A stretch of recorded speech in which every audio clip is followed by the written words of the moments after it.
Good afternoon. I call to order the October 22nd, 2024 regular meeting of the Minneapolis Heritage Preservation Commission. For the record, my name is Marae Bjornberg, and I serve as chair of the commission.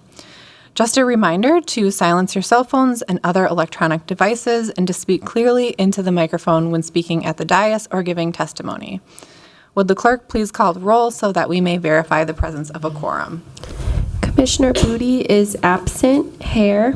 Present. Howard. Present. Corrado. Present. Melblom. Present. Merrill. Present. Maston. Present. Vice Chair Sandbolt is absent. Chair Bjornberg. Present. There are 7 members present. Let the record reflect that we do have quorum and that Commissioners Sandbolt and Booty both provided proper notice that they have a conflict this afternoon and their absence is excused. Our first order of business is to adopt the agenda for this meeting. We will work from the agendas that are available by the clerk. I will go through and sort out which items will be discussed and which items will be put on the consent agenda to be approved as recommended by staff and without further discussion. Item number 4 is 905 Park Avenue, Ward 6. This application is for a certificate of appropriateness. Item number 4 will be on consent unless someone wants to speak in opposition to or modify the staff recommendation. Item number 5 is 2620 8th Avenue North, Ward 5. This application is for a historic landmark nomination. Item number 5 will be discussed. Item number 6 is 599 Ordinance Revision, all wards. This item is a draft revision of the Title 23, Chapter 599, Heritage Preservation Regulations, and will be discussed. So, the proposed agenda is the consent agenda, which includes item number 4, 905 Park Avenue, Ward 6. Is there any opposition from commissioners to the staff recommendations for these items? Is there anyone in the public that wishes to speak in opposition to these items? Hearing no opposition to placing these items on consent, we will approve this consent item in one motion at the start of the meeting. The following item will have a staff presentation, public comment, and commission discussion and action. Item 5, 2620 8th Avenue North, Ward 5. The following item will have a staff presentation and commission discussion without a public hearing. Item number 6, Chapter 599, Ordinance Revisions, all wards. Commissioners, may I have a motion to approve the proposed agenda? Howard so moves. Thank you, Commissioner Howard. Is there a second? Second. Merrill. Thank you, Commissioner Merrill. Any discussion? All in favor, say aye. Aye. Those opposed say nay. Any abstentions? The agenda is approved.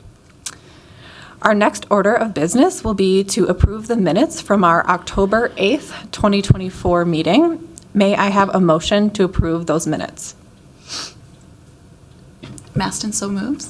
Thank you, Commissioner Maston. Is there a second? Howard seconds. Thank you, Commissioner Howard.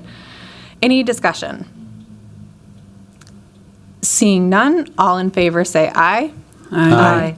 Those opposed say nay. Any abstentions, including commissioners who are absent? Corrado abstains. Hare abstains. Thank you. The minutes are approved.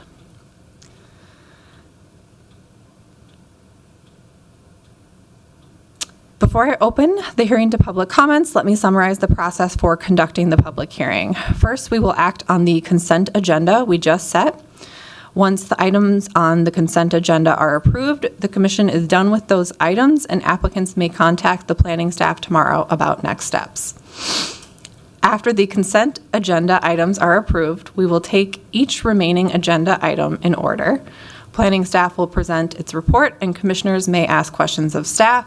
Then I will open the public hearing and we will hear from the applicant and commissioners may ask questions of the applicant. After that, we will then invite public comment. I will now open the public hearing on the consent agenda item. Item number 4, 905 Park Avenue, Ward 6. Again, do commissioners oppose the staff recommendation for this item? Again, are there any members of the public who oppose the staff recommendation for this item? Seeing none, I will now close the public hearing on the consent agenda item. May I have a motion to approve staff findings and recommendations for this item? Merrill, so moved. Thank you, Commissioner Merrill. Is there a second? Melvin, seconds. Thank you, Commissioner Melblom. Any discussion? Seeing none, all in favor say aye. Aye. Those opposed say nay. Any abstentions?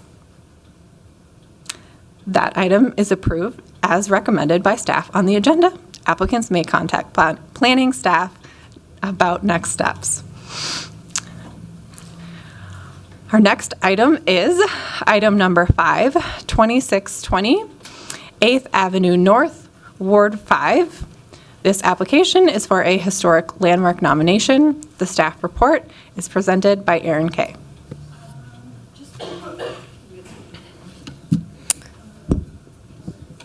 Good afternoon, Chair Bjornberg and Commissioners.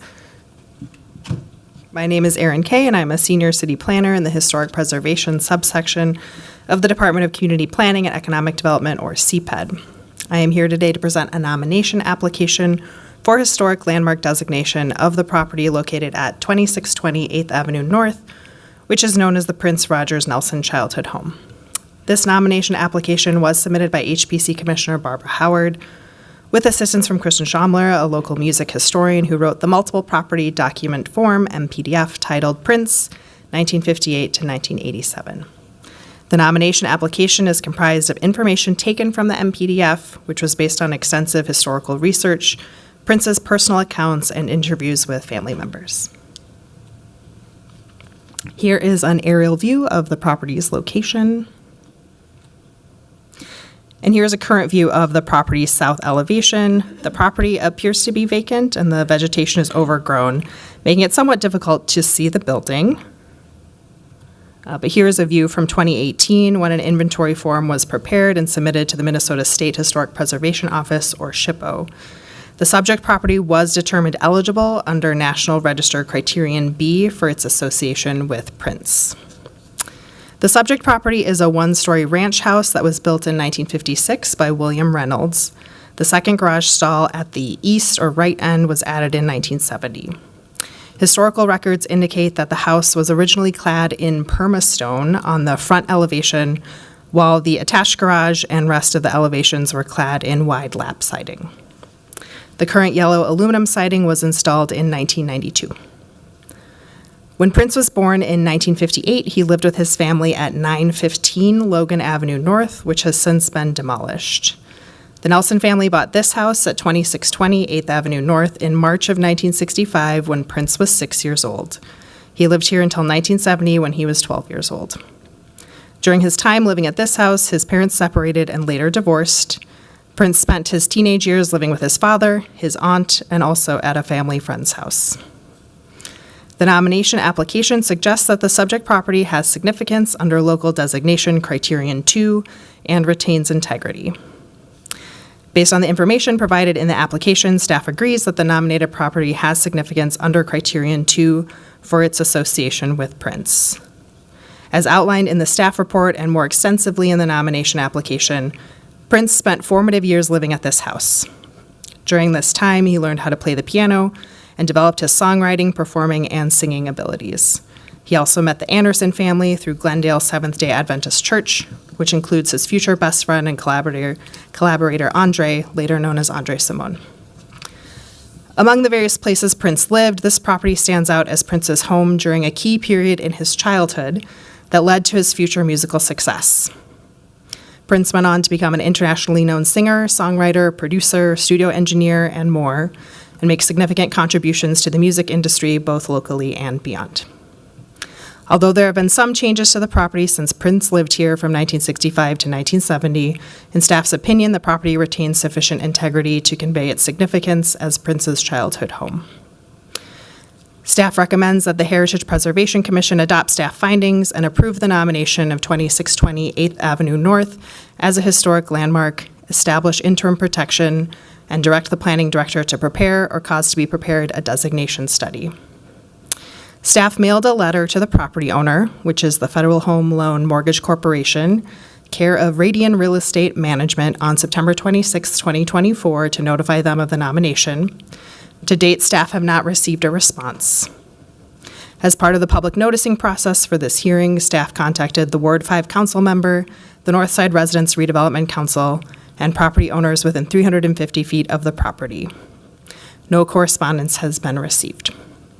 This concludes my presentation. I'm happy to stay for questions. The applicant is also available to make a presentation and take questions. Thank you for that report. Commissioners, are there any questions for staff? Okay, I'll now open the public hearing for this item. I understand that the applicant is here and would like to speak. Please come to the microphone, state your name and address for the record.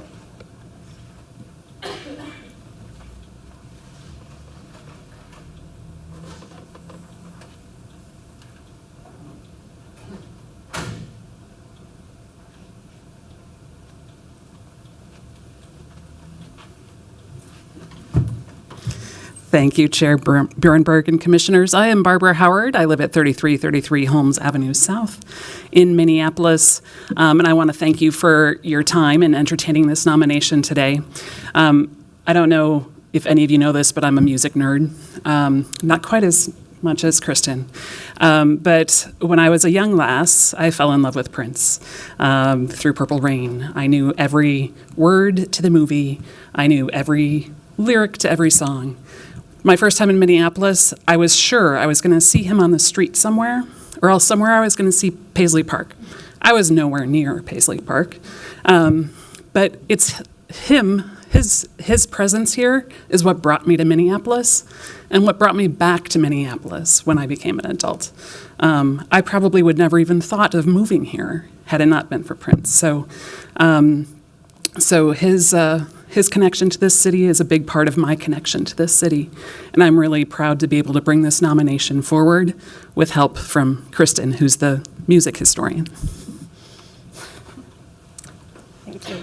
Good afternoon, Commissioner Bjornberg and other commissioners. My name is Kristen Schumler. I live at 1386 Idaho Avenue West in Falcon Heights, and I too just want to thank you for your consideration. I think if we can share this. We have an image up. I'm not sure how to share the, Aaron? Just wanted to show the historic image of the house, but also to emphasize the critical importance of Prince places remaining grounded in Minneapolis. He is the creator of the Minneapolis Sound. And part of what my research has shown is that we have lost many of the places associated with Prince, even though it's, relatively recent past. Like Aaron mentioned, his first childhood home is gone, a number of schools, recording studios, the Way Community Center. If in 100 years all that remains of Prince is Paisley Park, you really lose that connection to the Minneapolis Sound. So I think recognizing a property such as this is a good way to do that. So thank you. So we'd welcome any questions that you may have for us.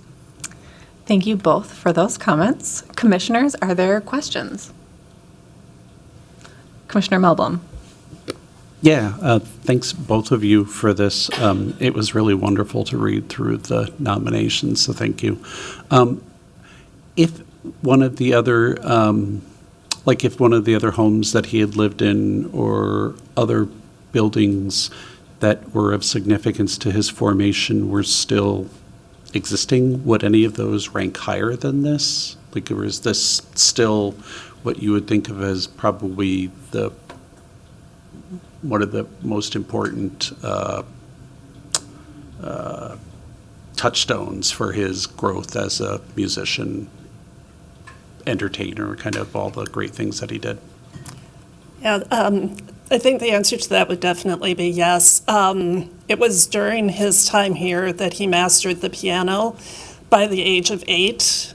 He basically lived on the piano, and when you look at his, incredible career, most of the music that he wrote and, created was, developed on the piano. So not only that, but he also would talk about when he was living here, he would go to Dee's record shop, get the latest album, put it on the turntable, and learn the chords. He never learned to read music. He really learned the craft of songwriting and singing here. So, the earlier home, when he was up to age 6, he was maybe playing around a bit on the piano, but not so much. After that, after living here, he moved around so frequently. And it's during that time that he learned to play the guitar, because it's easier to move the guitar with you as it is the piano. So I still think even if some of those other homes had been there, this one really captures that drive and focus that he had that made him such a powerful entertainer. Thank you. Any other questions?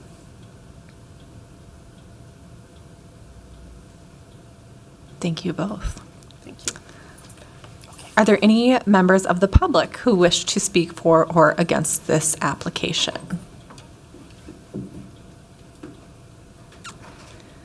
Seeing none, I will close the public hearing. Commissioners, let's discuss. Are there any concerns or comments about this application?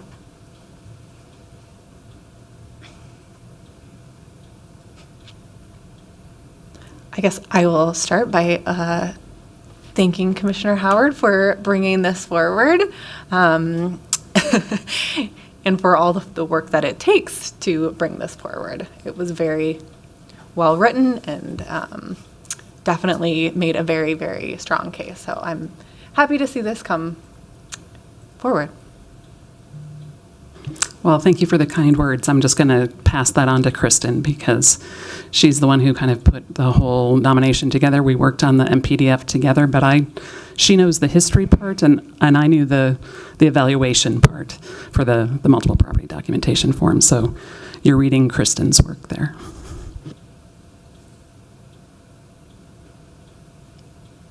Any other comments?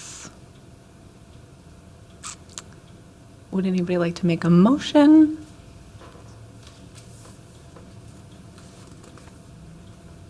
Commissioner Masson? I would be happy to make a motion that the HPC approves the nomination of 2620 8th Avenue North as a historic landmark, establish interim protection, and direct the planning director to prepare or cause to be prepared a designation study. Thank you, Commissioner Masson. Is there a second? I second. Thank you, Commissioner Melblom. Any further discussion? Seeing none, would the clerk call the roll? Commissioner Hare, Aye. Howard, Aye. Corrado, Aye. Maston, Aye. Melblom, Aye. Merrill, Aye. Chair Bjornberg. Aye. There are 7 ayes. Thank you. That motion passes. That concludes our public hearing items. Our last item is item number 6, Chapter 599, Ordinance Revisions, All Wards. The staff memo is presented by Rob Skolecki.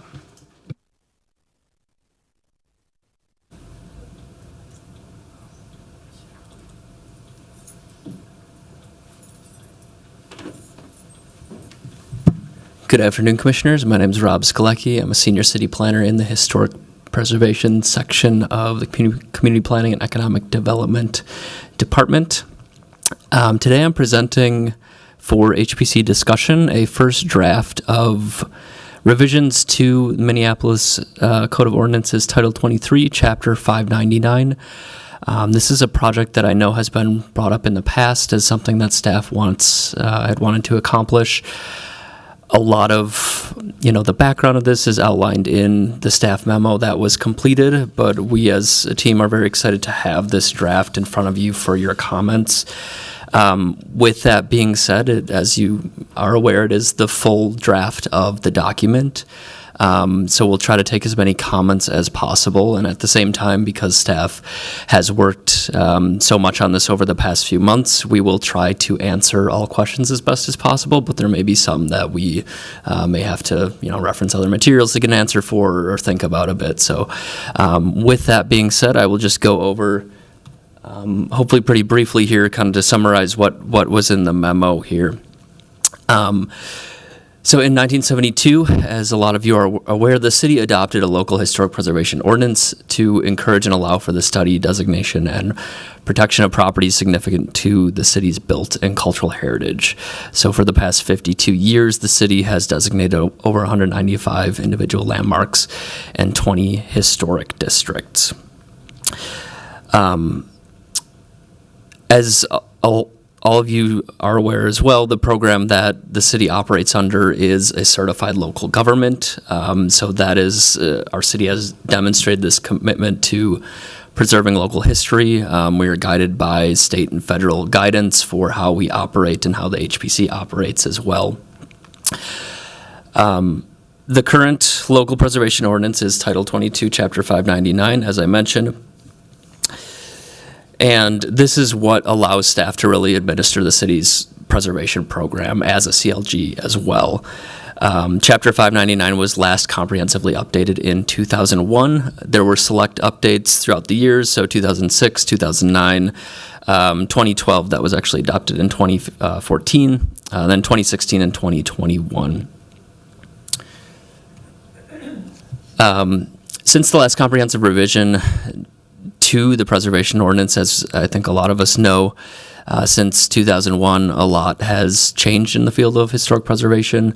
A lot has changed within the city as far as staff members and who is able to administer the preservation ordinance. So within that time, the city of Minneapolis has designated more landmarks and historic districts, which requires staff in the HPC to review really a higher volume of applications, and we see different types of projects that come with that as well. Historic resource surveys were also completed across the city to document buildings and structures and landscapes that meet the city's 7 criteria of significance for designation. So a lot of those were completed after 2001. I think almost all of them were.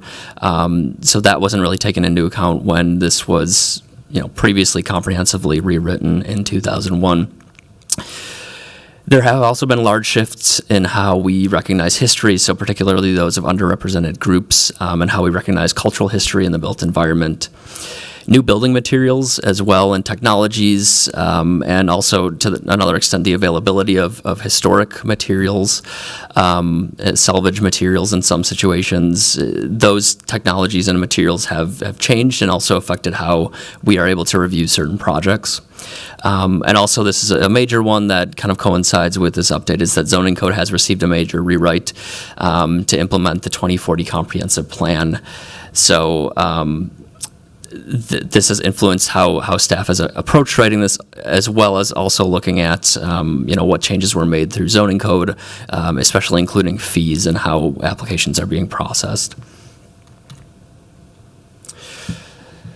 So with the rewrite, the update here, a reorganization of articles is being proposed. This is to enhance readability, to make sure that we are fully editing everything that is new and making sure it makes sense where it fits. New articles will be more clearly able to be identified. That's the hope. In different sections of codes. And there are some articles that you may have seen that staff is proposing to remove. Definitions were also revised to resolve discrepancies among terms and also to add some terms. A defined process was created to establish potential historic resources. So this is a very important pre-step that allows us to, nominate properties. Different nominators have the ability to do that. And also allows us to evaluate when a property, when the property is being proposed for demolition, when it can be reviewed before the Heritage Preservation Commission. Additional language was also added to nominations, including interim protections to modify and clarify these processes. A process to amend designations was also added. 2 demolition applications were created, and that was to differentiate between demolitions of designated properties and demolitions of potential historic resources. So that was kind of a public confusion that came up frequently when we would have these applications, and kind of it wasn't very clear what was being addressed under which application. Design review applications as well. You may have noticed this is kind of one of the larger changes that's coming through as proposed. They have been given new names as of currently, and a third application type for design review is being proposed. This is again to account for the growing number of applications we see, the different types of projects that come in, and the different kind of customer service experiences that staff can, or in some situations can't, provide under the under the current ordinance. So with that, all of Chapter 599 is proposed to be essentially replaced in its entirety. There are a lot of sections that are remaining the same or similar to have as they were before, with minor revisions. Others have been completely reorganized and rewritten. So the following proposed changes I'll go over are ones that we wanted to really pinpoint. It's not going to be everything, but this is what was also written in the memo, just to allow you to understand kind of the broad changes that we looked at and where certain changes are kind of more significant here. So the big one is we wanted to make sure that code text was really consistent with all of the processes and policies that we operate under. So the first is zoning code. We don't operate under zoning code, but we have a lot of intersection with zoning code and overlap with projects that are also required to be reviewed under zoning code. So we wanted to be consistent with other city planning division practices there. State and federal requirements, of course, are something that we wanted to look very clearly at when we were rewriting this, to make sure that we were being consistent with the Certified Local Government Manual. So that's state and, again, up through federal requirements for certified local governments. Also, the state enabling legislator. So that is what allows the city to have a heritage preservation program. And, of course, the Secretary of the Interior standards, so making sure that all of our proposed changes do meet federal guidance for how we're evaluating properties, how we're evaluating changes to properties, and just making sure that language is very consistent where we can make it so. We did add definitions for a few terms here that were missing before, and we also altered some. I will not go into all of these, but if you do have a question about one of these or want to discuss one of them, you can feel free to ask at the end. We are planning to update fees. Again, this is mostly to be more consistent with other planning application fees. So preservation application fees really haven't changed for the past 10 to 20 years, but it depends on the preservation application we're looking at. And we did a fee study to determine what the correct increases are going to be without putting an unreasonable burden on property owners that are submitting applications. So we did this in an attempt to minimize fee increases on smaller properties because, as you're aware, our public hearing design review applications are figured out cost by square footage, and that is still the case, so we wanted to keep that in mind. We wanted to take into account the fact that we have new application types too. We now are proposing an administrative application that will have fees, but we are also combining a fee tier. So we previously had 4 tiers for square footage of how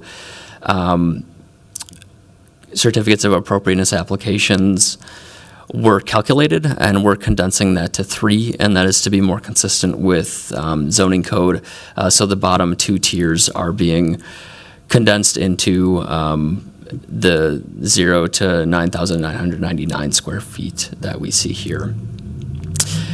We are also removing postage and publication fees, so that is something that you as the HPC don't see, but we as staff have to work within whenever we get an application submitted. So staff in heritage preservation work have to calculate the amount of properties within 350 feet of a parcel and figure out the correct postage for that, as well as add the publication fee, which is always $25.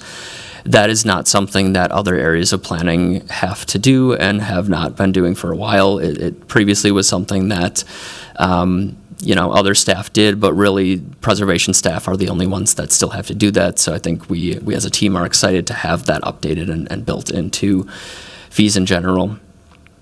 And we also want to have a degree of cost recovery in our work here with the fees. So understanding that inflation has shifted, but at the same time, we want to attempt to avoid being kind of burdensome to those that are investing in our city through submitting preservation applications to do work that may be important for buildings and properties to be upkept. We're also planning to align appeal and council adoption processes to be more consistent with other planning division processes. So this includes allowing appeals for nominations and requiring city council, as opposed to you as the HPC, to make the final decision on historic district design guidelines. So currently the HPC does have some final decisions, and we want to align those with other planning practices that are clear that, the city council is the final decision maker on certain decisions. So in addition to that, we are, as I mentioned and as noted in the memo, we do plan to remove 2 sections that are no longer utilized or that cause a lot of confusion for members of the public and other city staff in some situations. And these are ones, formerly Article 9 is a conservation, formerly Article 9 is transfer of development rights, which is a tool that we haven't seen used in a very long time. And then conservation districts, formerly Article 13, is another one that we have not seen used since, actually, we haven't seen a conservation district adopted in the 10 years that tool has existed in the city. We do plan to add a new article to outline the role of the HPC and the role that the mayor play in National Register nominations. So that's something that I think we recently wanted to codify and make sure that it's clear. I believe that's something that's written in the CLG manual too, that we should make sure that this is, the role of the HPC is clear in National Register nominations.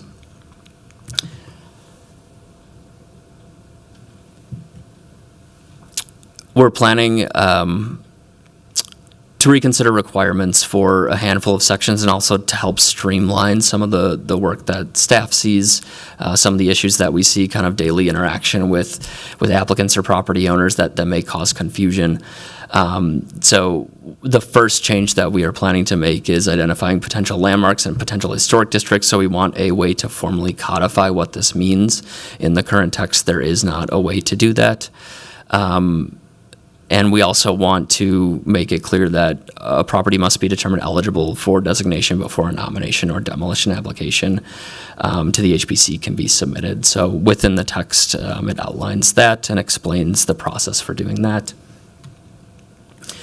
Also, for reviewing demolitions, we're requiring demolitions of designated properties. So these are individual landmarks and buildings that are located in historic districts to be submitted as separate applications for design review. So currently, if a property owner would want to demolish a property that is currently designated as a landmark or in a historic district, they would submit a certificate of appropriateness to do that, and there are separate findings under that. So there are 3 sub-findings under that for this specific situation, and that situation does cause confusion among staff and applicants, especially because there is an application currently called demolition of historic resource, which that is for properties that are not yet designated. So it's kind of a kind of the wording there has caused confusion over the years.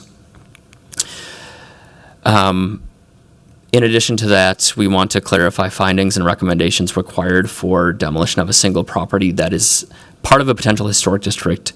But we also note how that historic district could then be studied for district status. So we've clarified the process of bringing forward one property in a potential historic district that may be a contributing resource, and see how to evaluate that through the new application structure for demolitions. As far as nominating goes, so the requirements for noticing the application and materials have been updated to ensure that properties coming forward do have this sufficient materials to be brought forward as nominations, but also sufficient noticing. So we, as staff, have generally been noticing nominations over the past few years, but it's not something that's required of us in the ordinance currently. So that's something we want to make sure it can be done for nominations. The requirement we noted for a potential historic resource to be determined before a nomination is submitted does not apply to elected officials in this situation. We want to clarify language that state the amount of people with legal or equitable interest can nominate a historic district in this situation. It's a simple majority that we're proposing. The current ordinance language just notes anybody with legal or equitable interest, and that creates difficult situations in some times when properties are being brought forward for a historic district nomination. Another large change is that interim protection is planned to be increased for 16 months. But there's going to be no option to extend it longer. So currently there is an option for an extension. Interim protection for landmarks will still kind of cover as staff have operated in the past, where essentially it's as if the property is designated insofar as we, are reviewing design review changes to a property under interim protection as we would if it were a landmark. However, that will not apply to potential historic districts. So only if a demolition is being proposed in a potential historic district that has been nominated and is under interim protection, that would be one that's looked at. For designating landmarks and historic districts, we want to clarify City Planning Commission's duties to review a designation study. So currently the wording is a bit confusing in City Planning Commission's duty in reviewing designations, so we've clarified that. Adding findings also to approve a designation of a landmark or historic district. We want to make sure that the findings do make sense and they are clear. We are also adding procedures for enlarging but not reducing boundaries and removing a landmark from designation in the event of a disaster or fire, and we were very clear to follow the CLG manual in order to make sure that we are writing that correctly in a way that can be supportable as a CLG. As for one of the larger changes that I mentioned earlier and that you all have probably noticed, we are going from 2 design review applications. So currently the certificate of no change is our administrative application. So it's an administrative review. There is no application fee for that, but there are 5 findings. And with a certificate of appropriateness, of course, that's the public hearing application that comes to HPC. There are fees required for that, and there are also 5 findings for that. So the proposed design review applications, we are calling them Administrative Preservation Application 1, which essentially functions like a certificate of no change had previously, where there is an administrative review. There's no fee. In this situation, we're simplifying the findings to just be 2. And an Administrative Preservation Application 2 is also an administrative review, so applicants will have the benefit of working directly with staff in some situations. There will be a fee required, and it will be the same 2 findings there. Commission preservation application is essentially what the certificate of appropriateness operates as now. So that's HPC review. There's a fee associated with that, and same 2 findings as well that have been simplified. The last item I'll bring up before we take all your comments and questions is that we have changed an area for enforcement for unpermitted or unapproved work. In this situation, we want to make sure this is very clearly tied to Title I, Chapter 2, which are general administrative enforcement procedures in the city of Minneapolis. So we want to make sure those are linked together in the clearest way possible. And with that, I think we as a team are all very happy and excited to take all of your questions and comments. So I'll leave it from there. Thank you for that very thorough presentation. I'm going to start with one question so my understanding is that today you guys are looking for comments on this draft version. Can you just give us an overview of sort of like next steps after today? Yeah, thank you, Chair Bjornberg. That's a good question. So I'll start by saying we're currently planning to bring this back to HPC for adoption at the December meeting. So that is, kind of what we're leading up to now. We, as staff, have already sent out a draft to our stakeholders that we also want comments on, comments from that are not the HPC. So internally, we are reviewing it among different staff in planning. In the planning division, also the city attorney's office has received a copy. The state historic preservation office has a copy. Their review period is a bit longer, so we expect comments back from them kind of mid-November.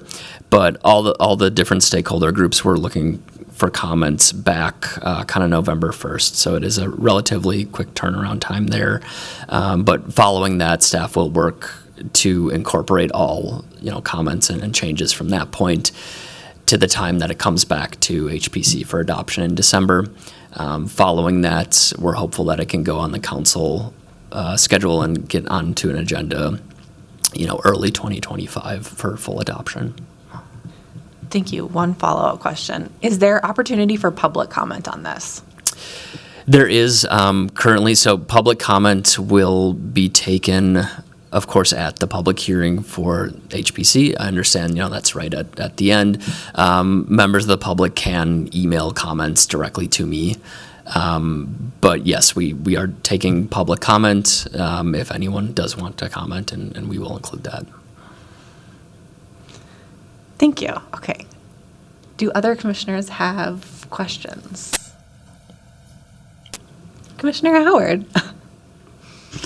Why is it that you look straight down at me?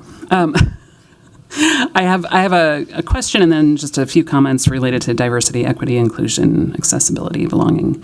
But before the question, I just want to thank you. This was a huge effort, and I know that staff has been working on it. We've had some issues with our current ordinance, and I know we're trying to address those as quickly as possible. And so kudos for getting as much written as you have. My question is, how were these developed? Did you look at current best practices from elsewhere, or are we just working with city attorney to try to figure out how to make it work? I'm just curious what the inspiration was. Yeah, Chair Bjornberg, Commissioner Howard, thank you for that question. As far as how we have been developing this, we have looked at other cities. So we have a handful of peer cities that we looked at just to see what other cities were doing, what is feasible within that. A lot of this has come from kind of an internal list, too, that our team has been making over the past 5+ years of things that have repeatedly come up as issues for staff and for different property owners and members of the public as things that we would want to change to be able to help clarify processes. And yes, of course, we are getting other buy-in from other staff members, city leadership to try to understand what our concerns may be that we as preservation staff don't see, because we are vary in this work when we do it.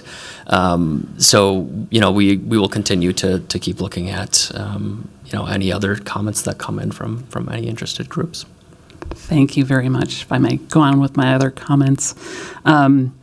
First, also, thank you for changing the names. The language, certificate of appropriateness, is one of the most strange things I've ever heard. And I think that the ones that you've landed on actually make much more sense.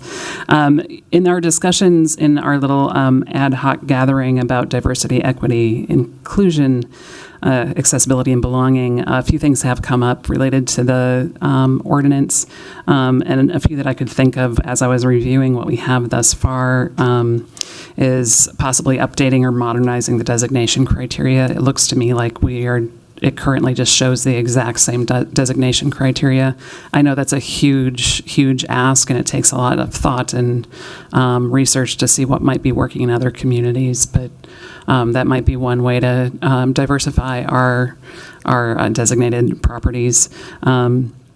I was also interested to see that there's amendments, but there's no amendments to add areas of significance to previously designated properties. That's an easy way that we could start to recognize histories that have been left off the written record. thus far. It wouldn't be expanding nomination or designation areas. It wouldn't be changing character-defining features necessarily. It'd be looking at the actual significance of the property. The other thing that I noticed, and this was highlighted in my nomination of Prince's Childhood Home, our notifications don't actually go to the building. So we are ignoring occupants of the buildings, renters. Obviously, Prince's Childhood Home appears to be unoccupied, so it wasn't as big of an issue. But as we try to engage renters and other occupants of buildings in Minneapolis, I think it would be interesting to see if it would make sense to notify the occupants of the building and start to build a broader preservation ethic through that process. That's it for now. Thank you.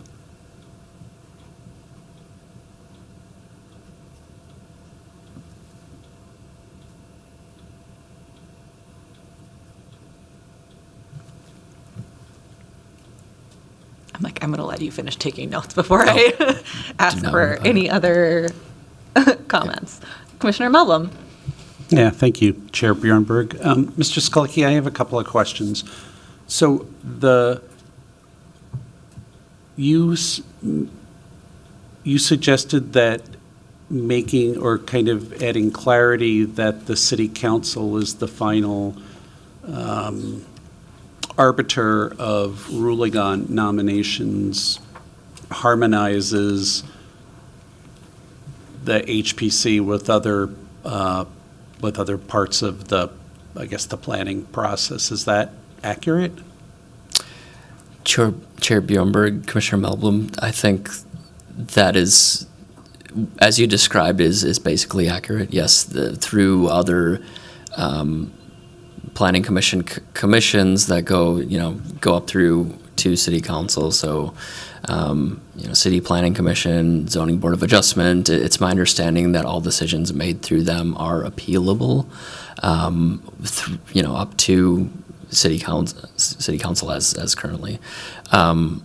So it's my understanding that is why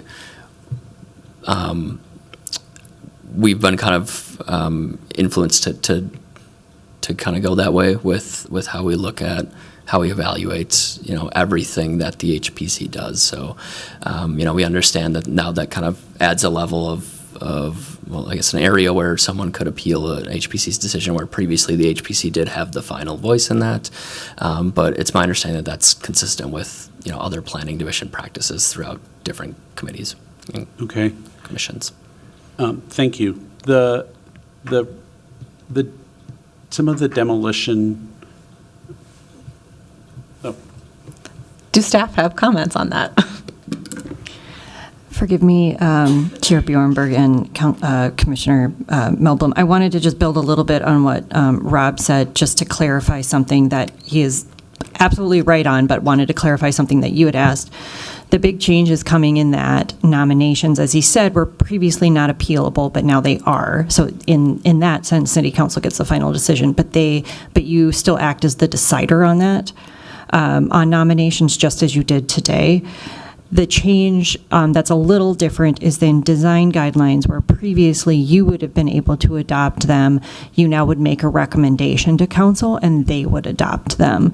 And then I think there's one other spot where that we changed that. And I think that was in, remind me, Rob, I think it was in amendments, I think is the same thing we're having, but that's a whole new section. But small details, but I think worth it to note, just because there's like two different ways to get to councils, either through an appeal or through having them make the final decision. So I just wanted to make that clear to your question. I appreciate the chance to speak. Thanks. Yeah, thank you for clarifying that, because it does seem like the city council in many ways should be the final arbiter of everything that happens, being that they are directly elected by the public and we're appointed. So I appreciate that. In the section about reviewing demolitions, which is on page 3 of the PDF that you all sent us, it says requiring demolitions of designated properties, individual landmarks and buildings located in historic districts to be submitted a separate application from design review. Are those currently submitted now as part of one application? Or I wanted to understand what that changes, because I didn't quite understand it from reading through this. Sorry, it's Yeah, thank you, Commissioner 8B number 1 on page 3 of the PDF. I'm currently not finding it. I'm not saying you're wrong. I'm just not able to flip to it at the moment to reference it. But I believe this section you're talking about is kind of what I touched on earlier, is that currently, if a property is designated and there's a proposed demolition, that would be evaluated through a certificate of appropriateness application with separate findings. So there are some situations where, a property's in a historic district, a building is proposed to be demolished to have something new that is built. And in the past, staff have often processed that as one application. So the property's demolition would be evaluated at the same time as a new proposed development. So the way we wrote it currently is to make sure that those are differentiated, and to make sure it's clear what the HPC's job is to first, evaluate a demolition, and then evaluate if a demolition is approved, what can go there as a new construction. Okay, thanks. I appreciate that clarification. The presentation that you gave, you talked about the historic districts. And as staff knows, it's one of those things that I am acutely interested in, because you noted that we have 20 designated historic districts, and if I'm correct, we have several dozen that have been, at some point, they've been brought to the attention of HPC, and they're kind of sit there unresolved because there's frankly just not the staff time to ever do anything with them. In section 599.300 interim protections, it says under effective date that the interim protection shall be in effect from the date of the Heritage Preservation Commission decisions to commence a designation study of a property or collection of properties until the City Council makes a decision regarding the designation, or for 16 months, whichever comes first. Will that then clear out all of these districts that are sitting there unresolved, or does that do nothing to address them? I'm not sure. Is that clear what I'm asking? Commissioner Melblom, I think I understand, where you're coming from, but I think maybe a bit more clarification would be helpful. So you mentioned, potential historic districts as something that we understand you've brought up in the past too. And then, so the commission's decision time, is that? Yeah, I'm wondering if maybe a different way to ask the question is, there were a bunch of studies that were initiated, I believe, in the 70s and 80s, and nothing was done to ever resolve them, to ever move them to becoming designated districts or take them out of consideration and say, no, they're not. And so we've had several instances since I've been on the commission where a property somebody's wanted to do something to a property in one of those potential I'll call it a potential district, maybe that's the wrong terminology, but let's use that for now. And they still have to come in front of us and seek permission because it's within a potential district. And I'm wondering, is there anything in this rewrite that addresses those potential districts to frankly dismiss them because they're just sitting there as with no action having been taken on them? Yeah, thanks, Commissioner Melblom. I think that's helpful for me to clarify what you're asking. And I think in this situation, if I'll defer to Andrea Burke about, kind of the process of what staff has been working towards administratively to help with these situations. Andrea Burke. Thank you, Chair Bjornberg and Robin, Commissioner Melblom. Let me kind of give you a kind of a broad overview. I know what you're asking. So one of the big new concepts that's coming in this proposed rewrite is formalizing potential historic resources. So this is something that we've used, but there really isn't a formal process for it, or really a whole lot of, I would say, ordinance weight to it, and have created an article to formalize that. So aligning, if you think about it with the National Register, properties need to be determined eligible before they can be nominated and listed in the National Register. Think of that in a very similar vein for this process. So whereas before, you are correct, we have a number of potential historic districts. I have an exact number. I'm not going to give it right now. But they're in the double digits of resources and districts and collection of properties that have been identified over 20 years through different surveys of the city. And to your point, Commissioner Melblom, yes, they are sitting in various areas, and in the past, we believed we could regulate according to that, and especially when it came to potential districts, to then be able to deny a demolition and kick off a designation study. The case with the property over in South Minneapolis almost a year ago changed the process and procedure on that. So what we did was a way to try and correct a little bit of that and provide some clarification. So now, what happens is there will be a formal determination of a potential historic resource. Now, it could be a potential historic landmark, or it could be a potential historic district. And we've kind of outlined the process for how that happens and are kind of changing the name to make it, basically, it's a determination of local eligibility. Once that marker has been crossed, then we can bring to you formally a nomination for said property, should it meet those criteria, or a demolition. For a potential historic resource potential historic district, that also applies to demolitions, not just nominations. But however, the process, it doesn't make them go away. There were, I won't go into it, but there were many different versions of that idea and ways to field that, but ultimately that was not the consensus of the group to put in such expiration dates.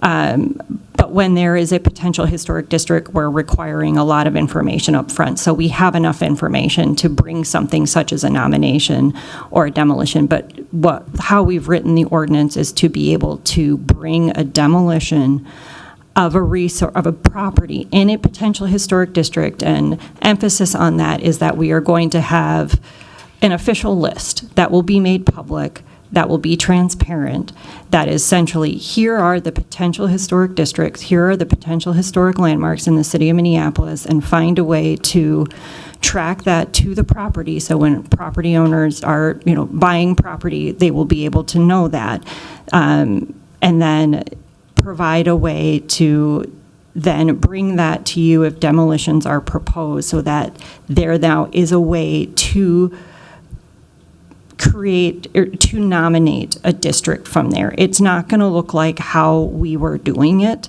and I don't know if you had gotten into this much of the weeds, but kind of what the process is now is if there's a demolition on a potential historic district, one that we have said, yep, this meets our criteria, we have given it a thumbs up, it is potential, we've determined it eligible at the city as the purveyors of this ordinance. We can then bring a demolition to you, and then you have the option to approve the demolition if it meets the findings, and we've structured the findings specifically to address that. Or you also have the option to deny the demolition, but instead of initially kicking off a study, the only thing it can do is kick off a 90-day demolition delay.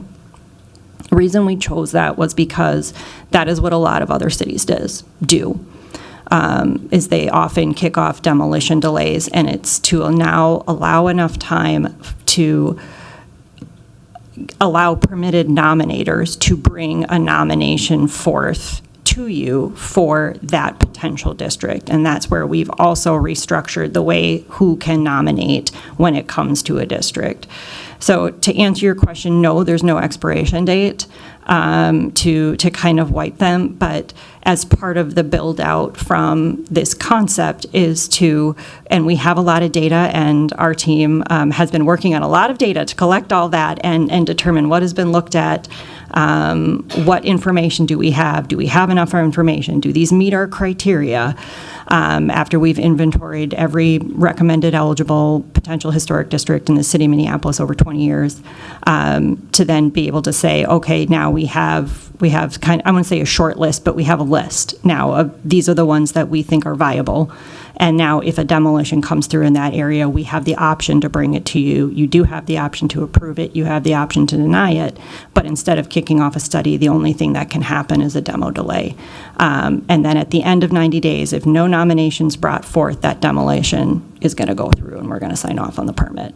But kind of the idea is to bring awareness to the situation, to bring awareness to the district, so that if any one of those 5 permitted nominators is interested enough and concerned enough by this demolition, they will have a chance to bring it through. That's a really long explanation, but I hope that provides some clarity and some overview of the way this new process will look. Thank you. Thank you. I'm going to have a follow-up question to that, if that's okay. Okay, so can I just clarify, the list of potentially eligible districts, landmarks that we have from previous studies, you have already gone through that list and evaluated those for potentially, or I should say eligible under this new 599, or that still has to be done? Chair Bjornberg, it's under process right now. It is under review. It is happening at the moment. Okay. And is like anticipated to have that list when this goes into effect, or? Our plan is to hopefully align them at the right time. This was a directive that came out of a lot of the concerns that have been brought up, as you are all well aware of potential historic districts and what do we do with them. Some of, addressing some of your concerns, Commissioner Melblom, of we do have this list, why aren't you doing anything about them, city? And can or can we not hold property owners to this? So kind of the first step was to inventory that. There's a lot of work that I know Aaron has been working on and a lot of different people have been working on, but it's under process. I think the hope is to align them at the same time, but we didn't feel that we could really do much with this at this point until this ordinance came through. But there's kind of a larger initiative happening with potential historic districts, so it's not a way to just drop this on people to be like, oh, by the way, now you're in this. So there's a little bit of, there's work we're trying to figure out and how to go down that road. But,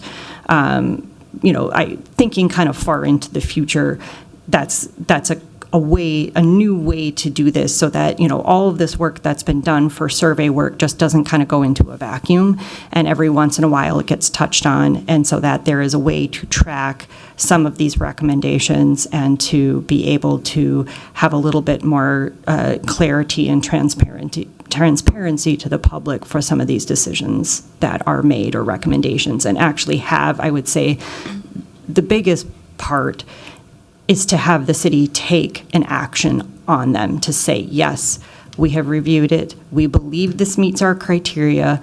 It is all clear to go to pass go. And to, if somebody wants to bring a nomination, we have, reasonable belief that this would go all the way, if that makes sense. Yes, thank you. That's helpful. Commissioner Melblom, do you have additional questions? No, I think I'm done. Thank you. Okay, thank you. Are there, Commissioner Maston?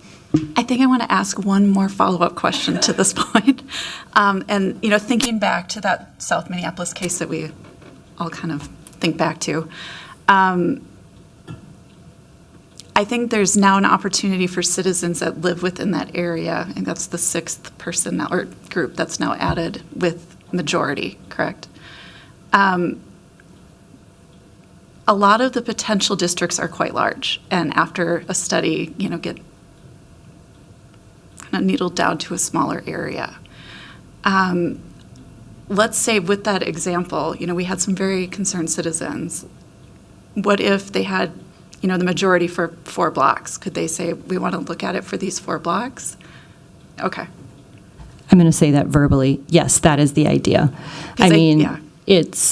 It puts more of the weight on the nominator to get the information together, to do the vetting, to reach out to, let's say it's a property owner in a potential residential district for just hypothetical purposes. It puts more of the weight on them to do the work to gather the support on the front end and to gather the information. And sometimes that may mean the district, it may not be as large as it was recommended in a study. Because, I think that the emphasis to put on is these are recommendations. They're good recommendations, and they're made by professionals who are qualified to go out and do this. But when push comes to shove, we're getting support. And we thought that with a simple majority, we'd be able, that is something that could reasonably be done. It will be hard, but to be able to gather enough property owners, and that may mean modifying the boundaries, provided that the district could still hold weight together. There's still a cohesiveness, it still can convey its significance, and that we have the information on the front end to bring it forth before kind of we start the nomination, we go through the designation, it goes through all this, and the 11th hour, there kind of gets to be a cold feet moment of like, oh wait, I don't think I want this. And then it kind of falls apart after lots of effort and work and research, which is fine, and that happens. But this sort of is flipping the table to say, let's do that on the front end and get that through before we kind of put the train on the tracks. As a follow-up to that, can that study then, so then it goes into an interim protection or study, can that enlarge the area beyond that point, or is it always with that same, let's say, 4 blocks again? Commissioner Maston, I haven't thought of that, but my answer would be probably not. Okay. Because that is what was initially brought forth in that nomination, and to expand it, you would need to start over and get another nominator to bring forth any additional properties that would come through. I don't know how, I think there are many different ways you could slice it to say, well, what if 3 extra owners wanted to come in and do that? And then would you tack that in? Then you would have to get a nomination to get those 3. The purpose and the hope is to not drop something on property owners very quickly, and also to give them a chance to have their say in front of you whether or not they are for or against it, especially before interim protection gets put on. And that would only really get put on if a nomination was approved for a potential historic district. And also to the interim protection, we very intentionally removed the alteration change. Just in our experience when we've had these, it always was a very contentious item that seemed to really, we felt really if that was going to happen, it really should just be once something gets designated versus the interim stage where it may not get designated at the very end. And then during this process, they had to do a number of extra steps. So we reduced it for potential historic districts to just demolitions. Okay, Thank thank you. Commissioner Howard. I was hoping to follow up on that. I'm very much not keen on the ownership side of this. I'd be curious to know for these districts if other communities have done it that way and what sort of success they have had. 50% is a large number for a nomination. We don't do that for other sorts of zoning. So it's a little iffy in my head. I like the idea just to figure out a solution for this. I'm just curious what other communities are doing. The other thing I wanted to follow up on was the city council approval and everything that Commissioner Melblom was talking about.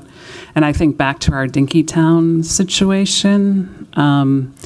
City council doesn't have any professional preservation folks. I don't know that they can say that something meets the standards, whether it's the standards for the treatment of properties or the standards for evaluation or anything like that. I'm wondering if there's a way to avoid a future issue like we saw with Dinkytown. Is it, if things go to city council, it's yay or nay, as opposed to city council rewriting design guidelines? And it's the design guidelines that is really my biggest concern.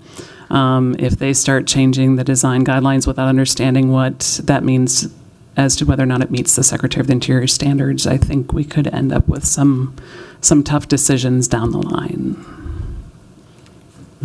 I just want to jump in on that because I also had a very similar concern, especially just in light of what had happened with Dinkytown in the whole scheme of that district being changed at different levels. And so I don't know if there's a way to sort of make sure that if design guidelines are recommended by the HPC and then they go to city council, that if changes are made, they have to come back to the HPC to be reviewed or something. But it feels like there should be some sort of clause. So now I will let you. Thank you, Chair Bjornberg. And Commissioner Howard, thank you for your questions. I think I'll start with answering both your questions by stating that these two things, there was a lot of internal discussion about this and kind of what we landed on. I think we are open to concerns about. As far as the ownership and what other cities are doing, I think we found different cities have different standards. I think, some allow for any individual to nominate any property for landmark status. And I think we wanted to keep relatively within the framework we knew, but also kind of use our experience with looking at in different situations when these have come through, who generally is submitting nominations of the 5, people who are allowed to do that. And then looking at kind of what does that mean for affected property owners? What does that mean for staff? And I think to Andrea's point, we want to really make sure that property owners that are submitting nominations know kind of what essentially comes of that, what that entails. And I think part of that does require a bit more work on the front end for property owners there. And as far as kind of your second question, that's something we as staff brought up as well. I think there are, situations where, if HPC is not the final decision maker, it could go and a decision could be made that maybe doesn't meet federal standards. So that's a concern that I think our team brought up too. But ultimately, the point was made that, city council does this for every specialty that they make a decision on, so there are different staff members that might have a certain specialty, but city council trusts in staff's recommendations and, different commissions votes to then vote on that based on their expertise. So I think that was a point that was brought up too, to kind of counter that. And again, we as staff understand that there are, I think every decision that goes in front of Zoning Board of Adjustment or Planning Commission does have an avenue for a city council decision, whether it be through appeal or final decision. Commissioner Howard. I'd just like to say I'm not against it going to city council. I'm just afraid of ending up in the same situation as we are in Dinkytown. So is there a way that we can make sure that whatever comes out of that still meets the standards or is still actually viable? I agree it should go to city council. It's just a matter of what ends up coming back out. Andrea Burke. Chair Bjornberg and Commissioner Howard, we did think of that scenario, and what we did build in, which is not a 100% fail safe, but wrote in a new section on design guidelines specifically, and saying that they have to meet the standards. Again, not 100% proof of that, because at the end of the day, the city council is the decision-making body for the city, and they can make those decisions, regardless if we say that. But that was something that we felt as a staff very strongly about, to say that these guidelines need to do that. There is nothing in the ordinance that says that now, and to make it very clear what their purpose is, what they're meant to do, and how they should operate as a way to support the program. But thank you. Thank you. Commissioner Melblom? Yeah, thank you, Chair Bjornberg. So I'd like to pile on this topic. I liked Commissioner Howard's comment. She kind of made it a little bit offhand, but I think there's value in it, that it would be, I think it would be keeping with the tenor of the relationship between us and the city council, that the city council makes the final verdict, but this body with the HPC staff are the people who are providing the assurances and the content. So I would like to go on record saying that I think the most appropriate thing would be that the rewrite of these regulations gives the city council the authority to ratify or not ratify, but not to change. And I think then that builds in the authority for them to be the final decision makers, which I think we all agree, hopefully. But I feel strongly that they should be, because they are the elected officials. On the other hand, it would be really unfortunate if, once again, the city council was influenced to make unwise decisions. So I look at this is a way of keeping them from making unwise decisions by external forces coming in and pushing them in directions that might not be wise. Thank you, Commissioner Melblom. Are there any other comments on that topic? Commissioner Howard? I just wonder, would it say it stays the way it is, and the city council makes an unwise decision? Very well stated, Commissioner Melblom. Is that a legal challenge if someone were to say, well, the city council made a decision that does not meet the standards? Would that go to legal review? If someone were to push it that way? Commissioner Howard, Chair Bjornberg, I see Jason sitting there, and I'm going to see if maybe Jason wants to come up and answer that question. That whole quasi-judicial thing I would always assume throws me so, off. but I'm going to turn to our code development manager, Jason Wittenberg, to see if he would be so kind to address that question. Thank you. Glad to be here. Jason Wittenberg. I manage the code development team in CPED planning. We just led the rewrite of the city zoning code.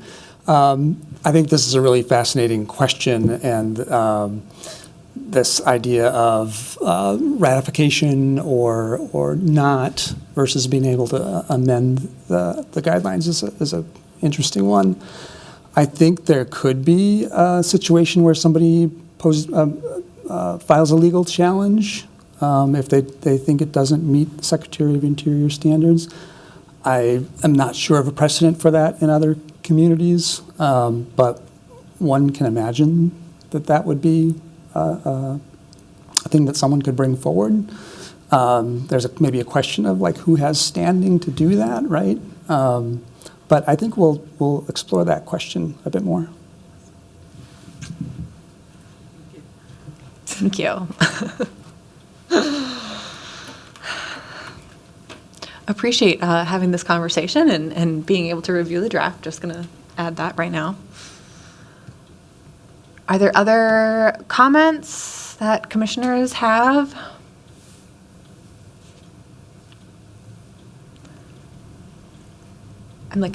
Okay, Commissioner Howard? Sorry, I have tons of questions, but I'm only trying to bring up the big ones. I'm curious what happens with Victory Memorial Drive. And how the city then intends to follow through with the legislative portion. The Minnesota statute, the historic districts designation gives the city broad authority to regulate Victory Memorial Drive. I think there were some other Minneapolis properties within that list. Is it Milwaukee Avenue? Might be one of them. I'm just curious, does it just fall off of our regulation entirely other than through normal zoning processes and things like that? Or what happens to it? Yeah, Chair Bjornberg, Commissioner Howard. I think this might be an answer that all staff might have to weigh in on. It's my understanding that, so we did talk to SHPO about this, if there would be concern. It does come down to what we as staff in the city and the HPC can, legally regulate through the ordinance. And I think where there's kind of this unusual open area where there's a state historic district, it's always been kind of just a bit uncomfortable to have, the city be regulating that when it's not locally designated itself. To your point about Milwaukee Avenue is locally designated, so there's not that issue there, but, Victory Memorial is the one that's not. That could be a situation where if it does go through and is formally removed through this process by this way, someone could always bring it forward to nominate as a historic district, again, in that situation, right, locally, if understanding that.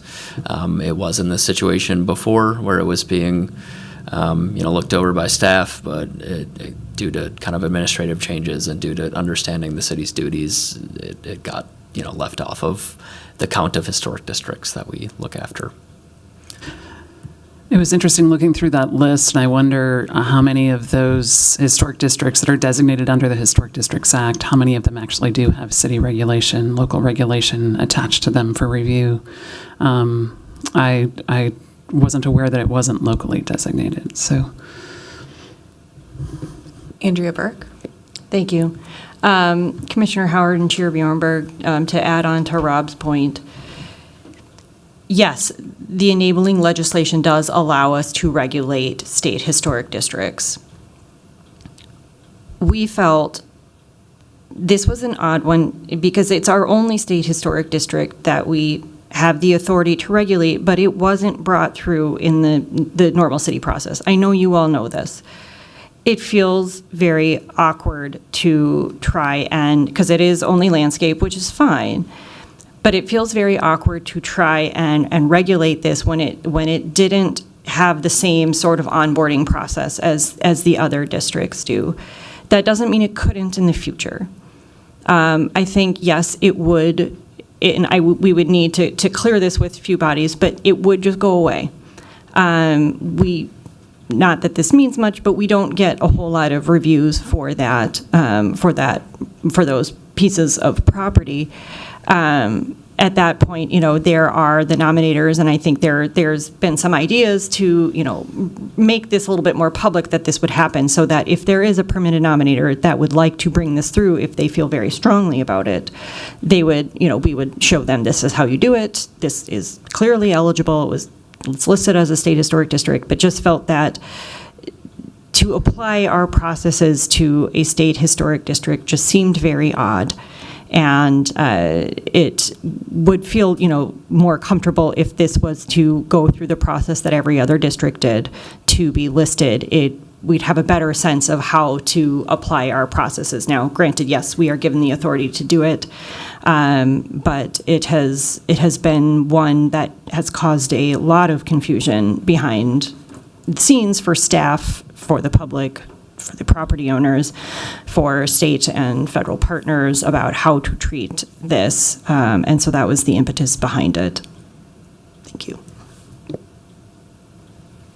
Commissioner Howard? I'm curious if it could go through the same process that all of the other eligible districts are currently going through and just be looked at. There may not be enough information.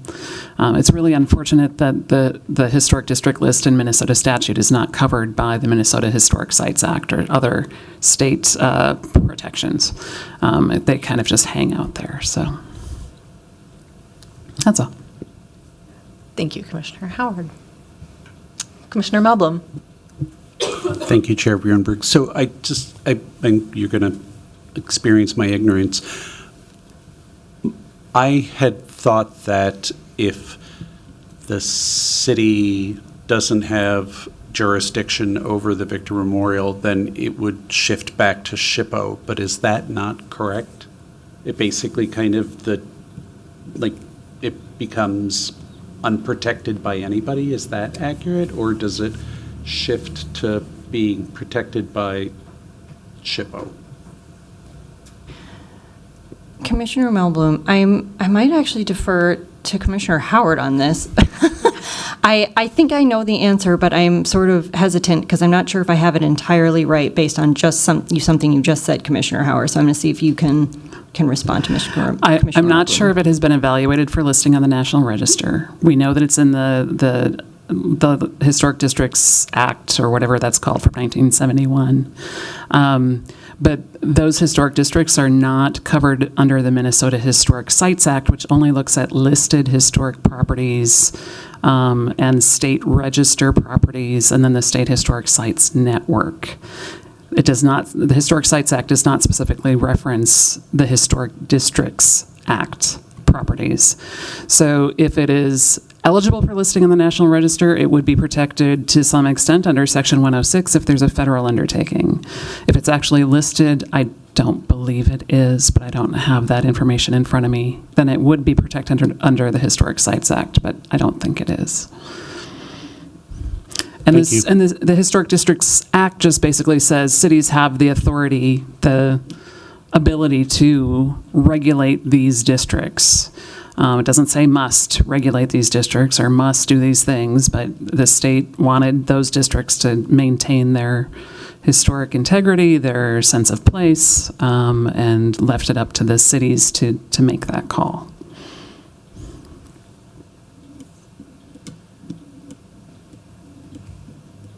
Thank you. Any other comments, questions? I'm going to revisit something that we've already discussed. Just the historic designation process. I will say I understand why it got edited and understand that you're sort of trying to put the onus on the front end. I do think that it makes it a little bit more challenging to nominate properties. I also have a little bit of a concern about that 90-day time frame, especially for districts.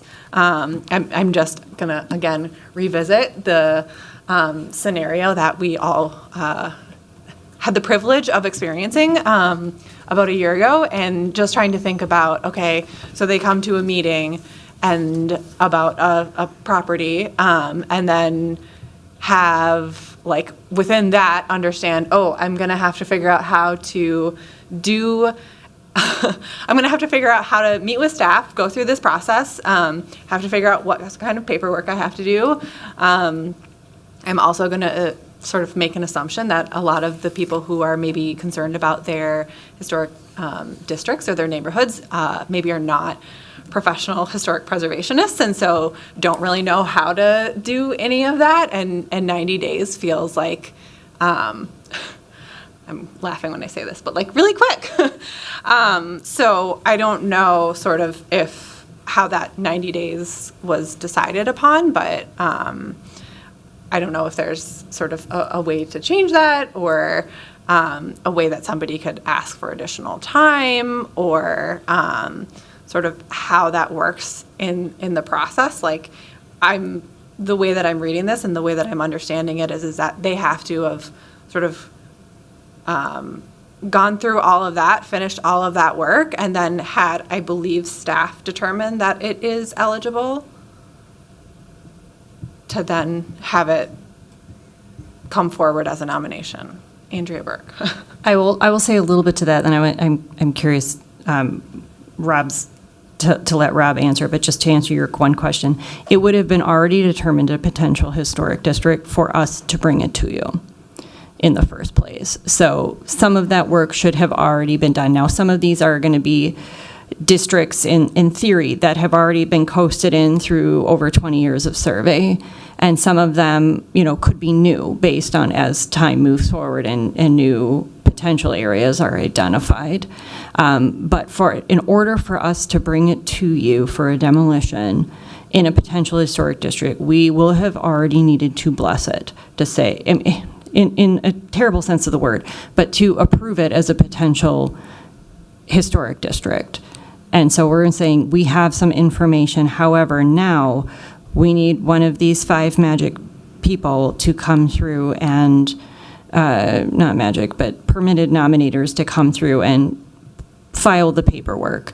And one of them is the mayor, one of them is a council member, an HPC commissioner, the planning director, or a person with any person with a legal or equitable interest in the land. And if it's, we added the simple majority is because our interpretation of the current ordinance that no member property owner from a district could bring a nomination forward. That was our interpretation from our legal team. And so this was a way to try and allow somebody from that area who lives there or who owns property there to be able to do that, if that makes any sense.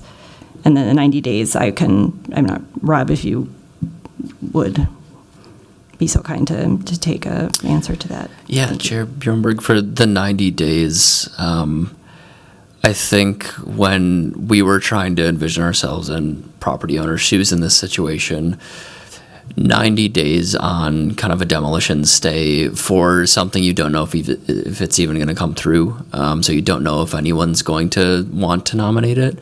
That's a lot of time to leave you kind of not knowing what the next thing is going to happen. I think part of the benefit of how we had been operating previously is that it is immediate. So, at that time when it would have been put under interim protection, that happened right away. And then a property owner at least knew where to go to get answers and what the answers were going to be once they asked those.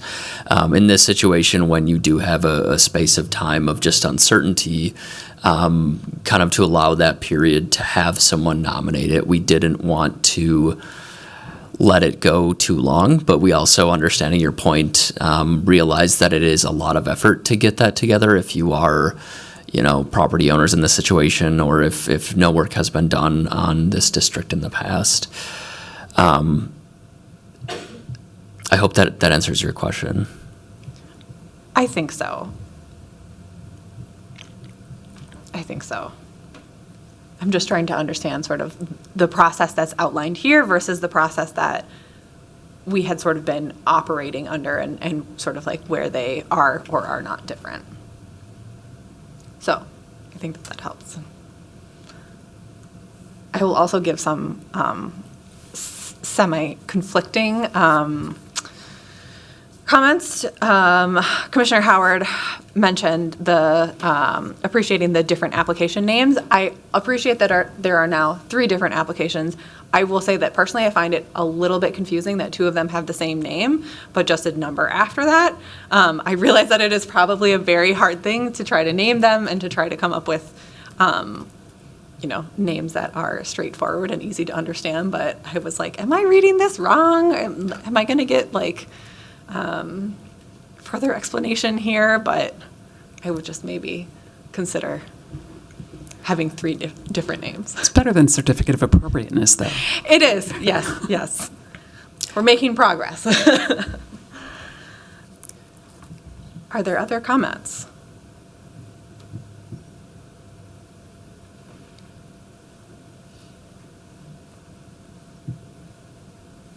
All right. That concludes our discussion items. Thank you. Do staff have announcements?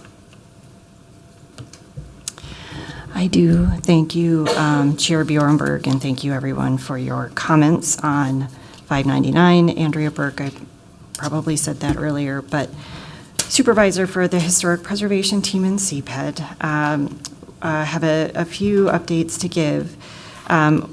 A reminder, our next meeting date is on November 4th. However, just as a full disclosure, we are having quorum issues for that meeting.